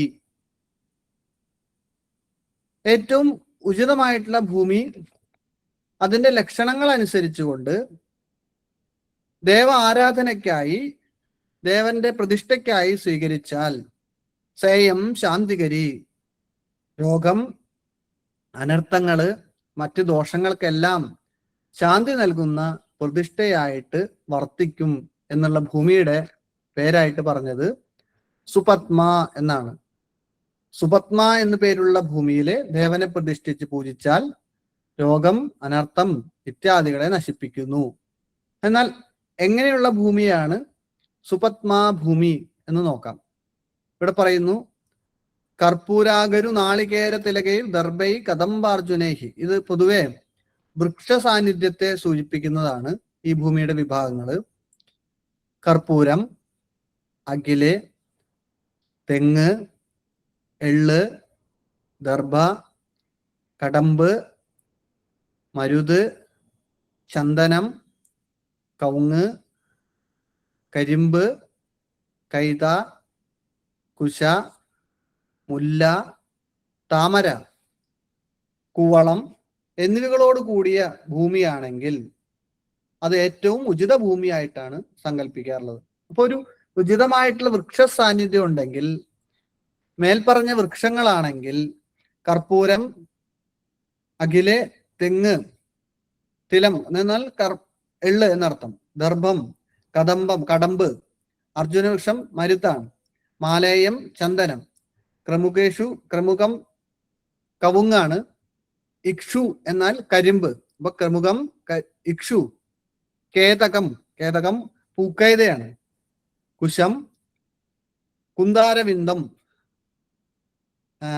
മുല്ല, താമര, ഉൽപ്പലം, താമര തുടങ്ങിയിരിക്കുന്ന വൃക്ഷങ്ങളുടെ സാന്നിധ്യം ഉണ്ടെങ്കിൽ അത് സുപത്മ എന്ന ഭൂമിയാണെങ്കിൽ നമുക്ക് മനസ്സിലാക്കാം. മാത്രമല്ല പൂർവോദക പ്ലവശാലിനി, പൂർവ ഉദകം, പൂർവദിക്ക്, ഉദകദിക്ക്, പൂർവദിക്കിന് കിഴക്ക് എന്നർത്ഥം, ഉദകദിക്ക് എന്നാൽ വടക്ക്. അപ്പോ കിഴക്കും വടക്കും താഴ്ന്നിരിക്കുന്ന അങ്ങോട്ട് ഒഴുക്കുള്ള ഭൂമി, മാത്രമല്ല ബഹുജല, ധാരാളം ജലത്തോടു കൂടിയ, വേനൽക്കാലത്തായാലും ധാരാളം വെള്ളം ലഭിക്കുന്നതായിട്ടുള്ള ഭൂമി സുപത്മ എന്ന ഭൂമിയാണെന്നും അവിടെ ദേവനെ പ്രതിഷ്ഠിച്ച് പൂജിച്ചാൽ രോഗം, അനർത്ഥം, മറ്റു ദോഷങ്ങളെല്ലാം ശമിക്കുമെന്നും ആചാര്യന്മാര് പറയുന്നു. രണ്ടാമത്തെ ഭൂമിയുടെ ലക്ഷണം ഭദ്ര എന്ന ഭൂമിയാണ്. സഭദ്ര ഭദ്ര സാ പരിഗീയത്തെ വസുമതി പ്രീതിപ്രദാ ദിജ്വനാം. ഭദ്ര എന്നു പേരുള്ള ഭൂമിയിലെ ദേവനെ പ്രതിഷ്ഠിച്ച് പൂജിച്ചാൽ പ്രീതിപ്രദ, അഭീഷ്ടങ്ങളെ സാധിക്കും, സന്തോഷങ്ങളെ നൽകും എന്നുള്ള ഭൂമിയായിട്ടാണ് പറയാറുള്ളത്. അവിടെ പ്രതിഷ്ഠിച്ചാൽ ഏറ്റവും ഉചിതമായിട്ടുള്ള എല്ലാ ജനങ്ങളുടെയും പ്രീതിയെ നൽകുന്ന ഒരു ഭൂമിയായിട്ട്, ഒരു ദേവനായിട്ട് അത് മാറും. ആ ദേവന്റെ ലക്ഷണങ്ങളെ ഇപ്രകാരം പറഞ്ഞിരിക്കുന്നു. തീരം വാരിനിധേ സിദ്ധാത സരിതസ്തീർത്ഥസ്യ വാ ദക്ഷിണേ വ്രീഹി ക്ഷേത്ര വിചിത്രത അപ്യദിശി യജ്ഞാർഹാംഗ്രിപ്പൈരംഗിത കീർണാപൂർണഫല പ്രസൂനതരിബിരുദ്ധ്യോന ഹൃദ്യാഭിവ ഭദ്ര സാ പരിഗീയതേ വസുമതി പ്രീതിപ്രദാ യജ്വനാം. തീരം വാരിനിധേഹ്, വാരിനിധിയുടെ തീരം, സിത അധ സരിത തീർത്ഥസ്യവ. അപ്പൊ വാരിനിധി, ജലധി എന്നുള്ളതിന് സമുദ്രം എന്നർത്ഥം. സമുദ്രം, സരിത്ത്, സരിത്ത് എന്നാൽ നദി, തീർത്ഥം മറ്റു തീർത്ഥസ്ഥാനങ്ങൾ, സമുദ്രമോ നദിയോ തീർത്ഥമോ ഉണ്ടെങ്കിൽ അതിന്റെ സമീപ പ്രദേശത്ത്. ദക്ഷിണേ വ്രീഹി ക്ഷേത്ര വിചിത്രത, ഭൂമിയുടെ തെക്ക് ഭാഗത്ത് കൃഷിഭൂമി ഉണ്ടെങ്കിൽ അത് ഉചിതമായിട്ടുള്ള ഭൂമിയാണ്. മാത്രമല്ല അപ്യദിശി, അപ്യദിശി എന്ന് വെച്ച് കഴിഞ്ഞാൽ ജലദിശയാണ്, വരുണദിശയാണ്. പടിഞ്ഞാറ് ഭാഗത്ത് യജ്ഞാർഹാംഗ്രി പൈരങ്കിത, യാഗയജ്ഞാദികൾക്ക് ഉപയോഗിക്കുന്ന വൃക്ഷങ്ങള് ഉണ്ടെങ്കിൽ അതും ഉചിതമായിട്ടുള്ള ഭൂമിയാണ്. തെക്ക് ഭാഗത്ത് നെൽ വിളഞ്ഞു നിൽക്കുന്ന പാടം, പടിഞ്ഞാറ് ഭാഗത്ത് യാഗയജ്ഞങ്ങൾക്ക് ഉപയോഗിക്കുന്ന വൃക്ഷങ്ങള്, ദേവവൃക്ഷങ്ങള്, കീർണ പൂർണ്ണഫല പ്രസൂന തരിപേർ ഉദ്യാന ഹൃദ്യാപിവ, പൂർണ്ണമായിട്ടും ഫലങ്ങളും പുഷ്പങ്ങളും ചേർന്ന് നിൽക്കുന്ന ഭൂമി, വൃക്ഷങ്ങളോട് കൂടിയിരിക്കുന്ന ഭൂമി. ഉദ്യാന ഹൃദ്യാപിവ, ഉദ്യാനം പോലെ മനോഹരമായിട്ട് ഹൃദയത്തെ ആകർഷിക്കുന്ന ഭൂമി ഭദ്ര എന്ന ഭൂമിയായിട്ട് പറയപ്പെട്ടിരിക്കുന്നു. സാ പരിഗീയത്തെ ഭദ്ര, ആ ഭൂമിയെ ഭദ്ര എന്നുള്ള പേരിലാണ് പറയാറുള്ളത്. വസുമതി, ആ ഭൂമി പ്രീതിപ്രദ യജ്വനം, യാഗയജ്ഞാദികൾക്ക് അല്ലെങ്കിൽ യജനം ചെയ്യുന്നതിനായിട്ട്, ദേവതാ ആരാധനയ്ക്കായിട്ട് പ്രീതിപ്രദ, അങ്ങനെ ചെയ്താൽ പ്രീതിയെ നൽകുന്നതാണ് എന്ന് ആചാര്യന്മാര് പറയുന്നു. മൂന്നാമത്തെ ലക്ഷണം, ഭൂമിയുടെ പേര് പൂർണ്ണ എന്ന ഭൂമിയാണ്. ആ ഭൂമിയുടെ ലക്ഷണം ഇപ്രകാരമാണ്: പ്ലക്ഷ നെഗ്രോധ നിംബാർജുന ബഹുളകുലാസനാശോക നിഷ്പാ വാങ്കോലേർ മാലതി ചമ്പകത്തില ഗതിരൈ കോദ്രവൈർമുദ്രിതാവ ഭൂമിരഭൂതരാധീശ്വര ശിഖരഗത പാർശ്വസംസ്ഥാധവാദ്രൈഹി പൂർണ്ണ സാ പുഷ്ടിദാത്രി സുരനിലയ സമാകൽപ്പനെ സ്വൽപതോയ. മൂന്നാമത്തെ ഭൂമി പൂർണ്ണ എന്ന ഭൂമി പുഷ്ടിദാത്രി, പുഷ്ടിയെ നൽകുന്ന ഭൂമിയാണ് പൂർണ്ണ എന്ന ഭൂമി. പൂർണ്ണ എന്ന ഭൂമിയിലെ ദേവനെ പ്രതിഷ്ഠിച്ച് പൂജിച്ച് പ്രാർത്ഥിച്ചാൽ പുഷ്ടി ഉണ്ടാകും, ധനധാന്യ സമ്പത്തിനെ പുഷ്ടി ഉണ്ടാകും. അപ്പൊ ധനധാന്യ സമ്പത്തിന് പുഷ്ടി ഉണ്ടാകുന്ന ദേവരാരാധനയ്ക്ക് ഉചിതമായിട്ടുള്ള ഭൂമിയാണ് പൂർണ്ണ എന്നുള്ളത്. അതിന്റെ ലക്ഷണം ഇങ്ങനെയാണ്: പ്ലക്ഷം നെഗ്രോധം നിംബം അർജുനം ബഹുളം കുലാസനം അശോകം നിഷ്പാവാങ്കോർ വാങ്കോലേർ മാലതി ചമ്പകം തിലം ഗതിരം കോദ്രവൈർമുദ്രിതാവ. വൃക്ഷങ്ങളുടെ സാന്നിധ്യമാണ് ഇവിടെയും സൂചിപ്പിക്കപ്പെട്ടിട്ടുള്ളത്. വൃക്ഷങ്ങൾ ഇപ്രകാരമാണ്: ഇത്തി, പേരാല്, നിംബം വേപ്പ്, അർജുനം ഞാൻ നേരത്തെ പറഞ്ഞു മരുത്, ബഹുളം പൂവിലഞ്ഞി, മുതിര, വേങ്ങ, അശോകം, തുവര, അഴിഞ്ഞല്, മാങ്കോലേർ, മാലതി, മാലതി മുല്ലയാണ്, ചമ്പകം, തിലം എള്ള്, ഗതിരം കരിങ്കാലി, കോദ്രവൈർ, കോദ്രവ എന്നുള്ളത് വരക് എന്നു പേരുള്ള ഒരു വൃക്ഷമാണ്, കോദ്രവൈർ മുദ്രിത, ഈ വൃക്ഷങ്ങളാൽ അടയാളപ്പെട്ട ഭൂമി, ഈ വൃക്ഷങ്ങളുടെ സാന്നിധ്യത്തോടു കൂടിയ ഭൂമി. ഭൂമി രഭൂതരാധീശ്വര ശിഖരഗത, ഈ ഭൂമി ഏറ്റവും ഉയർന്നു നിൽക്കുന്ന പർവ്വതത്തിന്റെ മുകളിലോ, ശിഖരഗത പാർശ്വസംസ്ഥ അഥവാ അദ്രേഹി പാർശ്വസംസ്ഥ, ശിഖരത്തിന്റെ മുകളിലോ അതിന്റെ താഴ്വരകളിലോ ഉള്ള ഭൂമിയാണ്. സ്വൽപതോയ, അല്പം മാത്രം ജലസാമീപ്യം അല്ലെങ്കിൽ ജലസാമീപ്യം അല്പം കുറവുള്ള ഭൂമിയാണെങ്കിൽ ആ ഭൂമിക്ക് പൂർണ്ണ എന്നാണ് പേര്. സാ പുഷ്ടിദാത്രി, അത് പുഷ്ടിയെ നൽകുന്ന ഭൂമിയാണ്. ഇതാണ് മൂന്നാമത്തെ ലക്ഷണം. ഇപ്പൊ നിങ്ങൾ ശ്രദ്ധിച്ചാൽ അറിയാം, ഭദ്ര, ആദ്യം പറഞ്ഞത് സുപത്മ, പിന്നീട് ഭദ്ര, പിന്നീട് പൂർണ്ണ. ഈ മൂന്ന് ഭൂമി ലക്ഷണങ്ങളും പൊതുവെ മൂന്ന് തരം ഭൂമിയുടെ ലക്ഷണങ്ങളായിട്ടാണ് പറയപ്പെടാറുള്ളത്. പർവ്വത പ്രദേശത്തോ ഇടപ്രദേശത്തോ സമുദ്ര തീരങ്ങളിലെ സമുദ്രനിരപ്പിനോട് ചേർന്ന ഭൂമിയോ അതിനല്പം ഇടപ്രദേശം എന്ന് പറയുന്ന ഭൂമിയോ അല്ലെങ്കിൽ ഉയർന്നിരിക്കുന്ന ഭൂമി, ഈ മൂന്ന് തരത്തിലുള്ള ഭൂമിയെ പറ്റിയിട്ട് പ്രാചീന കാലം മുതലേക്കുള്ള പരാമർശങ്ങൾ നമുക്കറിയാം. അത്തരത്തിലുള്ള ഭൂമി 3 ഭൂമിയും ഉചിതമായിട്ടുള്ള ഭൂമിയാണ് എന്നുള്ളതാണ് പൊതുവെ മനസ്സിലാക്കേണ്ടത്. ഇനി 4ാമത്തെ ഭൂമിയെ പറ്റി പറഞ്ഞിരിക്കുന്നു ധൂമ്ര. ധൂമ്ര എന്നുള്ള ഭൂമി അത് അനുചിതമായിട്ടുള്ള ഭൂമിയാണ് എന്നുള്ളതാണ്. ദുഷ്ട യഷ്ടരനിഷ്ടത. ഇവിടെ ദേവനെ പ്രതിഷ്ഠിച്ചാൽ അത് അനിഷ്ടത്തെ ഉണ്ടാക്കുന്നതാണ് എന്ന് നിഗദിത പറയപ്പെട്ടിരിക്കുന്നു. ധൂമ്ര മഹി സൂരിഭിഹി. മഹാന്മാരാൽ സൂരികളാൽ ധൂമ്ര എന്നുള്ള മഹി ഭൂമി അനിഷ്ടത എന്ന് പറയപ്പെട്ടിരിക്കുന്നു. അപ്പോൾ അവിടെ ദേവനെ പൂജിച്ചാൽ ദോഷം അനുഭവിക്കേണ്ടി വരും എന്നുള്ള ലക്ഷണങ്ങളാണ് പറയപ്പെട്ടിട്ടുള്ളത്. ലക്ഷണങ്ങൾ ഒന്ന് വായിക്കാം. അർക്കൈ വേണുവിഭീതകൈഹി സ്നുഹിതൈഹി ശ്ലേഷ്ണമാതകൈഹി പീലുഭിഹി സങ്കീർണ ബഹുശർക്കരാച്ച കഠിന ഗർഭാന്യുത സോഷര ഗൃദ്ധ ശേന വരാഹവായസ ശിവശാഖാമൃഗൈ സന്തതം ജുഷ്ട യഷ്ടരനിഷ്ടത നിഗദിത ധൂമ്ര മഹി സൂരിഭിഹി. നോക്കൂ, ഇവിടെ ചില വൃക്ഷങ്ങളും ചില ജീവികളും അവകളുടെ സാന്നിധ്യവും ഉചിതമായിട്ടുള്ള ഭൂമിയെ അനുചിതമാക്കുന്നു എന്ന് ആചാര്യപക്ഷം.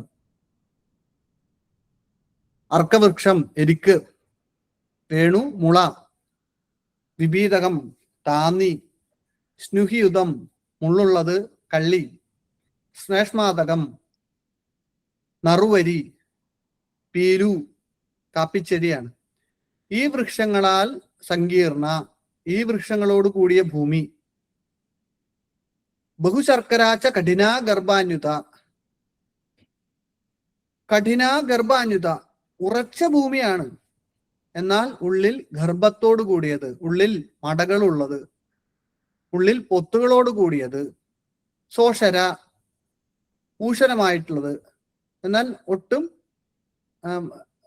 വൃക്ഷങ്ങൾക്കോ മറ്റുള്ളതിനോ ഉഷരമായിട്ടുള്ളത്, ഒട്ടും ഫെർട്ടിൽ അല്ലാത്ത ഭൂമി. മാത്രമല്ല ഗൃദ്ധ ശേന വരാഹവായസ ശിവശാഖാമൃഗൈഹി സന്തതം. സദാസമയം ഈ മൃഗങ്ങൾക്ക് ഉചിതമായിട്ട് തോന്നുന്ന ഭൂമി. ഗൃദ്ധം എന്നാൽ കഴുകൻ, ശേനൻ പരുന്ത്, വരാഹം പന്നി, വായസം കാക്ക, ശിവശാഖാമൃഗം കുറുനരി അല്ലെങ്കിൽ കുറുക്കൻ എന്ന് പറയുന്ന മൃഗം. ഈ മൃഗങ്ങളുടെ വാസസ്ഥാനമായിരിക്കുന്ന ഭൂമി അത് അനിഷ്ടമായിരിക്കുന്ന ഭൂമിയായിട്ടാണ് സാമാന്യേന ആചാര്യന്മാരെല്ലാം പറയപ്പെട്ടിട്ടുള്ളത്. അപ്പൊ മേൽപ്പറഞ്ഞ 3 തരത്തിലുള്ള ഭൂമി ഉചിതവും ആ ഭൂമി തന്നെ ചില പ്രത്യേക സാഹചര്യങ്ങളിൽ സ്വീകരിക്കപ്പെടരുത് എന്നുള്ളതും വർജ്യഭൂമിയുടെ ലക്ഷണമായിട്ടും എല്ലാ ആചാര്യന്മാരും പറഞ്ഞിരിക്കുന്നു. ശില്പരത്നം തുടങ്ങിയിരിക്കുന്ന ഗ്രന്ഥങ്ങളിൽ പൊതുവെ ഈ ആശയത്തെ എല്ലാം ചേർത്ത് തീർത്ഥത്തിനരികത്തുമാം നദിയുഗം കൂടുന്നിടത്തിലാകിലാം നല്ലോരാറ്റിനടുത്തുമാം കടലുടെ തീരത്തുമാം കാട്ടിലും ഗ്രാമം ദേശം ഇവറ്റിലും മലമുകൾ ദേശേച്ച തത്താഴയും മറ്റും പുണ്യജനശ്രമാതി സുഖമുണ്ടാക്കുന്ന ദേശം ശുഭം എന്നുള്ളത് തീർത്ഥാന്തേ തടിനി തടേ എന്നുള്ള ശ്ലോകത്തിന്റെ സാമാന്യമായിട്ടുള്ള അതേ അർത്ഥത്തെ സ്വീകരിച്ചുകൊണ്ട് പറയപ്പെട്ടിട്ടുണ്ട്. ഇത്തരത്തിലുള്ള 4 ഭൂമികളും ഉചിതമായിട്ടുള്ളത് 3 എണ്ണവും അനുചിതമായിട്ടൊന്ന് എന്നുള്ള അർത്ഥത്തിലും സാമാന്യേന സൂചിപ്പിക്കപ്പെടാറുണ്ട്. ശില്പരത്നം, തന്ത്രസമുച്ചയം എന്ന ഗ്രന്ഥങ്ങളാണ് നമ്മുടെ പഠന വിഷയങ്ങൾ എന്നുള്ളത് കൊണ്ട് കൂടുതലും ആ ഗ്രന്ഥങ്ങളിലുള്ള ശ്ലോകങ്ങളാണ് സ്വീകരിക്കപ്പെട്ടിട്ടുള്ളത്. മേൽ പറയപ്പെട്ട ഉചിതമായിട്ടുള്ള ഭൂമിയുടെ നിന്ന് ഭിന്നമായിട്ട് വരാഹമിഹിരാചാര്യൻ തന്റെ ബൃഹസംഹിത എന്നുള്ള ഗ്രന്ഥത്തില് ഉചിതമായിട്ടുള്ള ഭൂമിയുടെ ലക്ഷണത്തെ മറ്റൊരു തരത്തിൽ സൂചിപ്പിക്കാറുണ്ട്. അദ്ദേഹം സൂചിപ്പിച്ചിട്ടുണ്ട്. അദ്ദേഹം പറയുന്നു, കുശ, അമ്പൊട്ടൽ, കറുക, ആറ്റുദർഭ എന്നീ സസ്യങ്ങൾ വളരുന്ന ഭൂമി, ദുർഗന്ധമില്ലാത്തത്, വളമില്ലാത്തതും ആയിട്ടുള്ള ഭൂമി ശുഭങ്ങളാണ് എന്നുള്ളത് ഒരു അഭിപ്രായമുണ്ട്.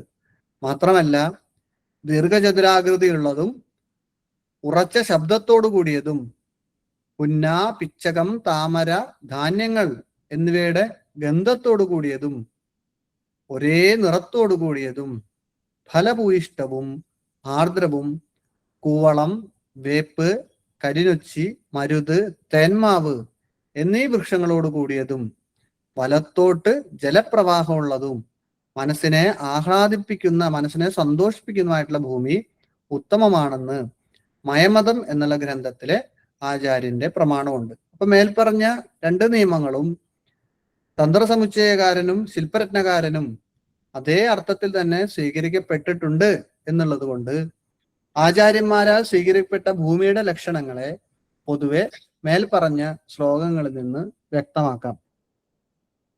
ഇത്തരത്തിലുള്ള ലഭ്യമായിട്ടുള്ള ഭൂമിയെ നിരവധി പരീക്ഷണ നിരീക്ഷണങ്ങളെ കൊണ്ട് സ്വീകരിക്കപ്പെടുക എന്നുള്ളതാണ് മറ്റൊരു മാർഗം.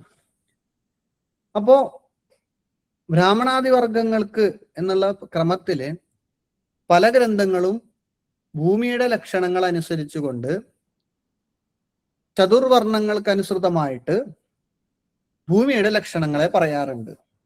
പൊതുവെ ഏറ്റവും ഉചിതമായിട്ടുള്ളത്, അതിനേക്കാൾ മധ്യമമായിട്ടുള്ളത്, അധമമായിട്ടുള്ളത് എന്ന അർത്ഥത്തിലാണ് ബ്രാഹ്മണ ഭൂമി, ക്ഷത്രിയ ഭൂമി, വൈശ്യഭൂമി, ശൂദ്രഭൂമി എന്ന അർത്ഥത്തിൽ ആചാര്യന്മാര് സൂചിപ്പിക്കപ്പെട്ടിട്ടുള്ളത്. അപ്പൊ ബ്രാഹ്മണാദി വർഗങ്ങൾക്ക് ഉചിതമായിട്ടുള്ളത് ബ്രാഹ്മണ ഭൂമി എന്ന അർത്ഥത്തിലും ഗ്രന്ഥങ്ങളില് പരാമർശങ്ങളുണ്ട്. അത്തരത്തില് ദർഭ മുളച്ചു വരുന്ന അല്ലെങ്കിൽ ദർഭ നന്നായിട്ട് വളരുന്നിടം, വെളുത്ത നിറമും നെയ്യിന്റെ ഗന്ധവും, നേരത്തെ ഞാൻ പറഞ്ഞു രൂപരസഗന്ധ സ്പർശ ശബ്ദാദികൾ കൊണ്ട് ഭൂപരീക്ഷണങ്ങളെ നിർണയിച്ച് അതിന് ബ്രാഹ്മണ ക്ഷത്രിയ വൈശ്യശൂദ്രാദിക്രമത്തില് ഉചിത മധ്യമ, ഉത്തമ മധ്യമ, അധമ ഭൂമികളായിട്ട് സ്വീകരിക്കപ്പെടും എന്നുള്ളത്. പൊതുവെ അതിന്റെ നിയമം, അതിന്റെ പരീക്ഷണങ്ങൾ ഇപ്രകാരമാണ് പറഞ്ഞിട്ടുള്ളത്. ദർഭ നന്നായി വളരുന്നിടം, വെളുത്ത നിറം, നെയ്യിന്റെ ഗന്ധം, സമചതുരം എന്നുള്ളവ ബ്രാഹ്മണ ഭൂമിയുടെ ലക്ഷണമായിട്ട് പറഞ്ഞിരിക്കുന്നു. രക്തവർണം, രക്തത്തിന്റെ ഗന്ധം, ചവർപ്പ് രസം, വീതിയുടെ 1/8 ദീർഘചതുരമായ ഭൂമി ക്ഷത്രിയ ഭൂമി എന്നും പറയപ്പെട്ടിട്ടുണ്ട്. കറുക, മഞ്ഞ നിറം, ചോറിന്റെ ഗന്ധം, അല്പം കയ്പ് രസം, 1/6 ദീർഘമുള്ള ദീർഘചതുരാകൃതിയുമുള്ള ഭൂമി വൈശ്യഭൂമിയുടെ ലക്ഷണമായിട്ടും പറഞ്ഞിട്ടുണ്ട്. ആറ്റുദർഭ വളരുന്നിടം, കറുത്ത നിറത്തിലുള്ളത്, മദ്യത്തിന്റെ ഗന്ധത്തോടു കൂടിയത്, കടുരസം എരിവ് രസത്തോടു കൂടിയ ഭൂമി, ദീർഘചതുരാകൃതിയാണ്, പാദോനക്രമത്തിൽ 1/4 ദീർഘമായിരിക്കുന്ന ഭൂമി ശൂദ്രനും ശൂദ്രഭൂമിയുടെ ലക്ഷണമായിട്ടും പറഞ്ഞിട്ടുണ്ട്. ബ്രാഹ്മണാദി 4 വർഗങ്ങളും സമ്മിശ്രമായിട്ടിരിക്കുന്നുവെങ്കിൽ അവകളുടെ 4ന്റെയും നിറവും രൂപവും രസവും ഗന്ധവും എന്നിവ കലർന്നിരിക്കുന്ന ഭൂമിയെങ്കിൽ അത് സകല വർണ്ണങ്ങൾക്കും അനുചിത ഭൂമിയായിട്ടാണ്, വർജ്യ ഭൂമിയായിട്ടാണ് പറയാറുള്ളത്. അപ്പൊ ഇത്തരത്തിൽ പരീക്ഷണം കൊണ്ട്, പഞ്ചേന്ദ്രിയങ്ങൾ കൊണ്ട് നമുക്ക് ഭൂമിയുടെ ലക്ഷണം അറിയാം.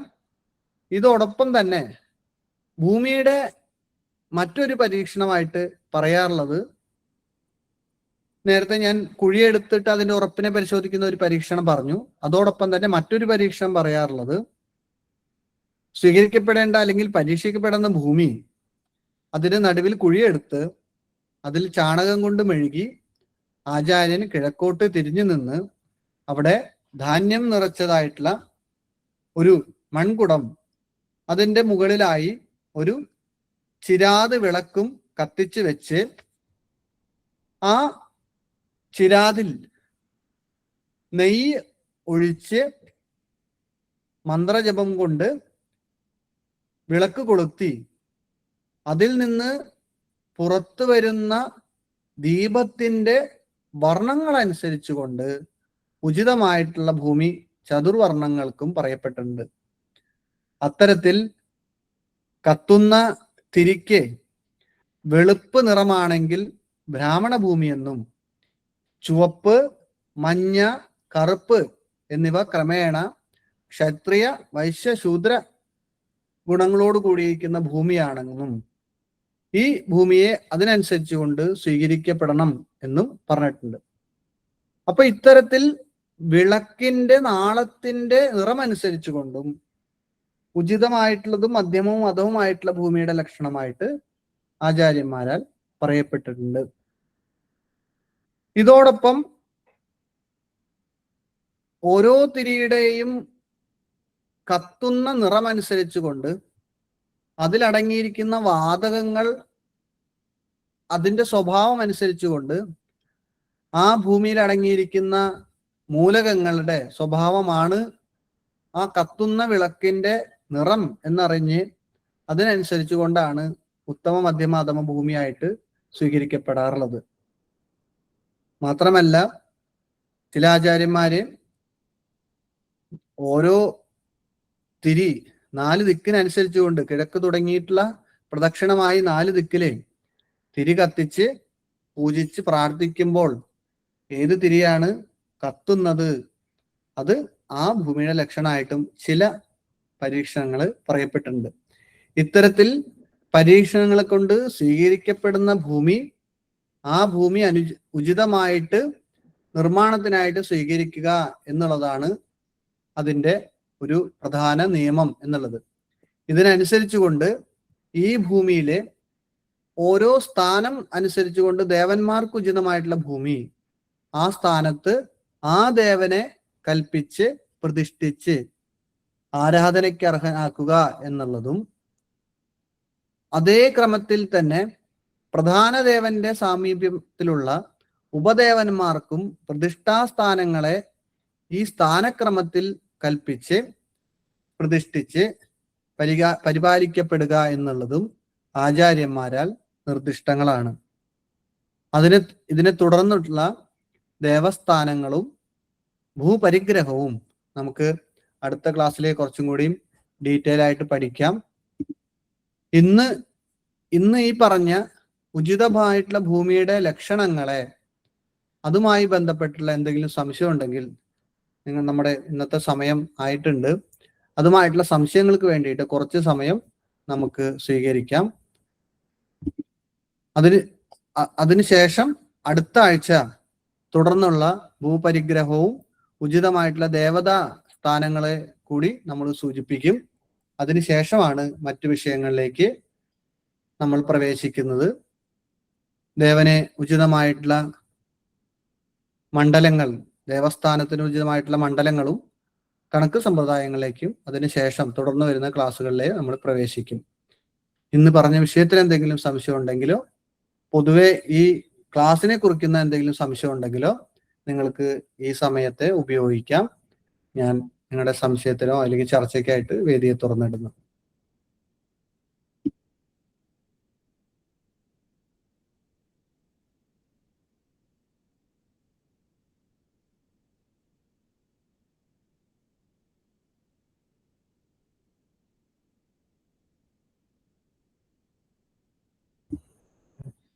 ഇന്നെടുത്ത ക്ലാസ്സിന്റെ ഒരു നോട്ട്, ശ്ലോകങ്ങൾ സഹിതമായിട്ടുള്ള ഒരു നോട്ട് നിങ്ങളുടെ ഗ്രൂപ്പിൽ ഷെയർ ചെയ്യപ്പെടും.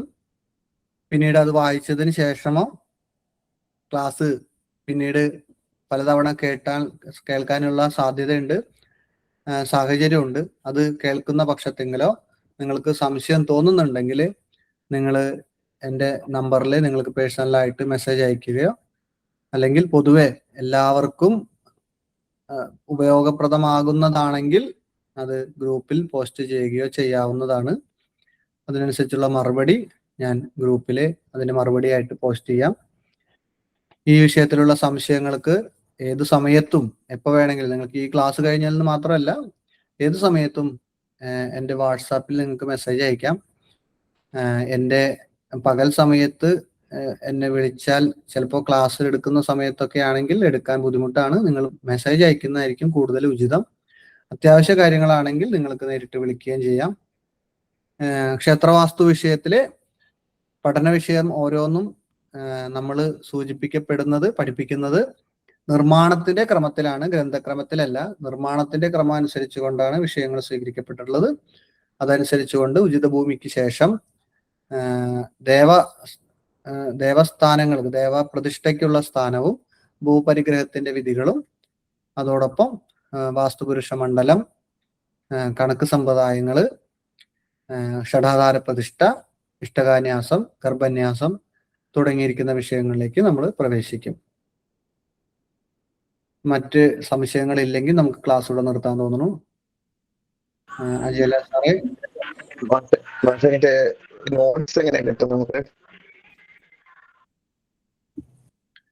നോട്ട്സ് ഈ 1 മണിക്കൂർ നമ്മൾ എടുക്കുന്ന ക്ലാസിന്റെ ആകെയുള്ള ഒരു സംഗ്രഹ രൂപം അത് 3, 4, 5 പേജുകളായിട്ട് ടൈപ്പ് ചെയ്തിട്ട് PDF ആക്കിയിട്ട് നിങ്ങളുടെ ഗ്രൂപ്പിലിടും.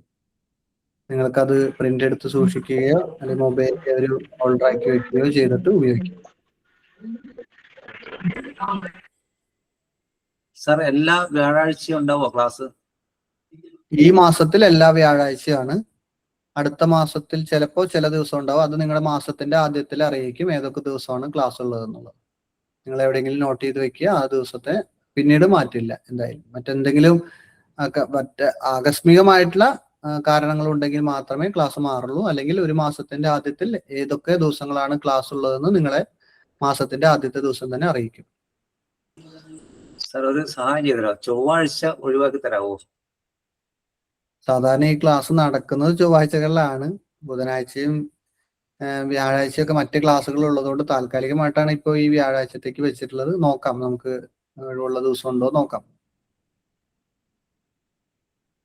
ചൊവ്വാഴ്ചകളാണ് പൊതുവെ എനിക്കും മറ്റുള്ളവർക്കും കൂടുതൽ അനുയോജ്യമായിട്ടുള്ളത്. അതുകൊണ്ടാണ് ചൊവ്വാഴ്ച സ്വീകരിക്കപ്പെടാറുള്ളത്. നോക്കട്ടെ, അടുത്ത മാസത്തെ ക്ലാസിന്റെ ഷെഡ്യൂൾ ആയിട്ടില്ല, അതനുസരിച്ചുകൊണ്ട് നമുക്ക് ക്രമീകരിക്കാം. പറയാൻ കാരണം സാറേ, ഞങ്ങള് ജ്യോതിഷത്തിന്റെ ക്ലാസ് ചൊവ്വാഴ്ച അറ്റൻഡ് ചെയ്യുന്നുണ്ടായിരുന്നു. ഇതേ സമയത്താണ്, അതുകൊണ്ടാണ് സാറിനോട് റിക്വസ്റ്റ് ചെയ്യുന്നത്. ശരി, അത് നിങ്ങൾ അജയലാൽ സാറുമായിട്ട് കണക്ട് ചെയ്ത് പറഞ്ഞാൽ മതി. സാറിന്റെ മറ്റ് ക്ലാസ്സുകൾ നടക്കുന്നതുകൊണ്ടും എനിക്ക് മറ്റ് ക്ലാസ്സുകൾ നടക്കുന്നത് കൊണ്ടുള്ള ചില വ്യത്യാസങ്ങൾ ഉണ്ടാവും. സാറുമായിട്ട് ഡിസ്കസ് ചെയ്താൽ മതി. Okay sir.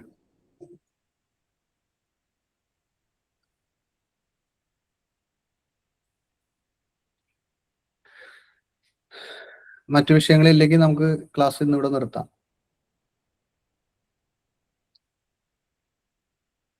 ശരി, എല്ലാവർക്കും ശുഭരാത്രി. അടുത്ത ക്ലാസ്സിൽ നമുക്ക് വീണ്ടും. Thank you sir.